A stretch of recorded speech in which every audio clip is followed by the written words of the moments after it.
Well, we are now joined live by former Pentagon senior security policy analyst, Michael Maloof. Mr. Maloof, it's good to have you with us.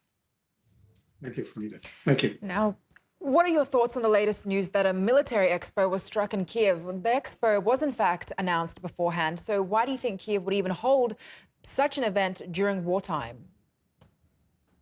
Well, I think Kiev is trying to lure Russia to strike targets. So, as you pointed out earlier in that other report, the Kiev hit civilian targets.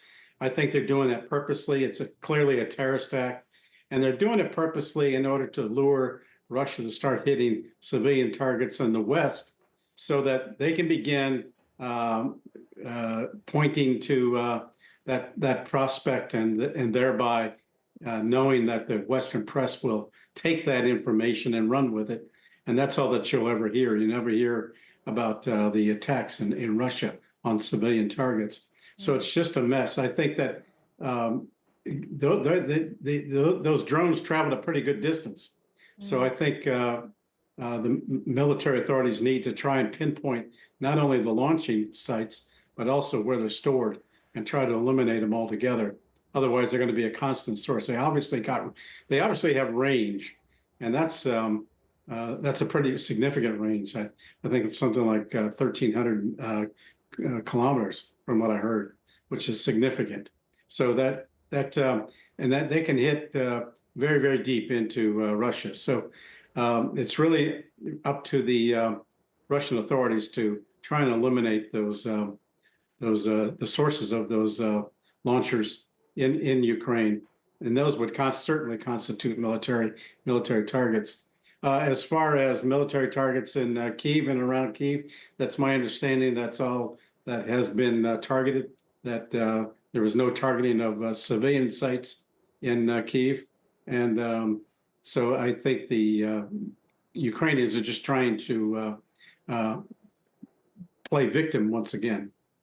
So you think that it's quite likely that the expo was deliberately organized openly and, in fact, in a residential area, so that later Kiev could blame Russia for striking a civilian area? Yeah, I think it's all purposeful. I think it's all set up. They are fully capable of doing that. They probably placed it right near a military target anyway. So I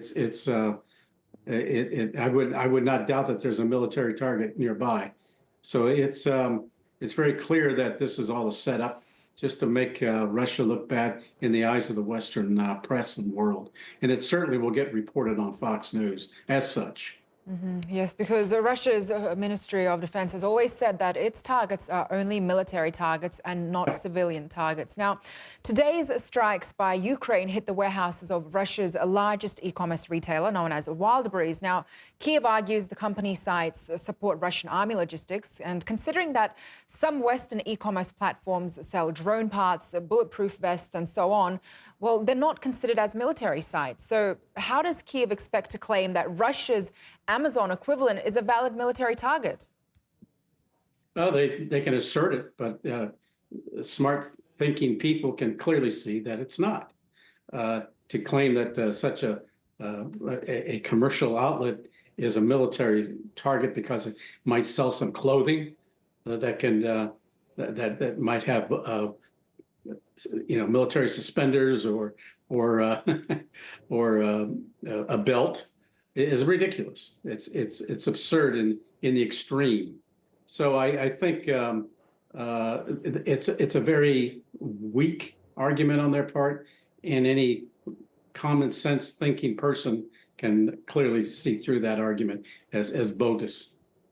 And in fact, the infrastructure of Russia's largest online market, as I just mentioned, Wildberries, it's used not only by Russian citizens, but also by businesses from over a dozen regional countries. So such attacks, they also hurt international businesses. And how do you think, how concerned do you think Kiev is about the damage it's causing to other nations and businesses in the region? They don't care. They clearly don't care. Who are the other businesses? It'd probably be in countries that they feel are not friendly to Ukraine anyway, so they don't really care. They're just trying to make an immediate point. And by hitting such a commercial outlet and then declaring it to be a military target. Uh, they don't expect the Western press really to explore it deeper and see the fraud that they're trying to portray in the open press.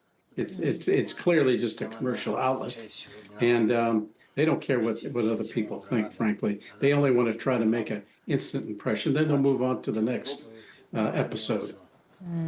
And Mr. Malouf, well, a poultry farm in the Leningrad region was also struck. And earlier this month, food production facilities in the Belgorod region also came under attack. So we're seemingly seeing an intensification, starting with attacks on Russian oil refineries, and now food production and retail facilities are also being targeted. So what do you think is driving this wave of escalation by Kiev, and how far do you think Ukraine's forces intend to go?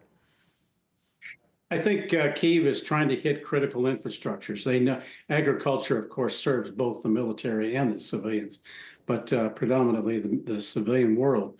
But yet, it's still a critical infrastructure, and they're going to be trying to hit more of those critical infrastructures because they know that they will not be it will not be reported in the West. That's what's really key. This is all for their propagandistic purposes. I think Kiev is catering to the Western world, to their to have their sympathies, so that they can gain more weapons and acquire more billions of euros in order to continue waging this fight. But clearly, if somehow it could be brought out that these are civilian targets and that's made known in the West, you're going to see a far different a reaction. However, I think Europeans know it. They don't care, and they're using Ukraine for their purposes, ultimately to attack Russia themselves. All of this is instigated by the Europeans. And at the same time as all of this is happening, Kiev really is experiencing losses on the battlefield, and you can see that Ukraine's forced mobilization machine is also in full gear. Well, thank you so much for your time today and for all the details. We just heard from former Pentagon senior security policy analyst Michael Malouf.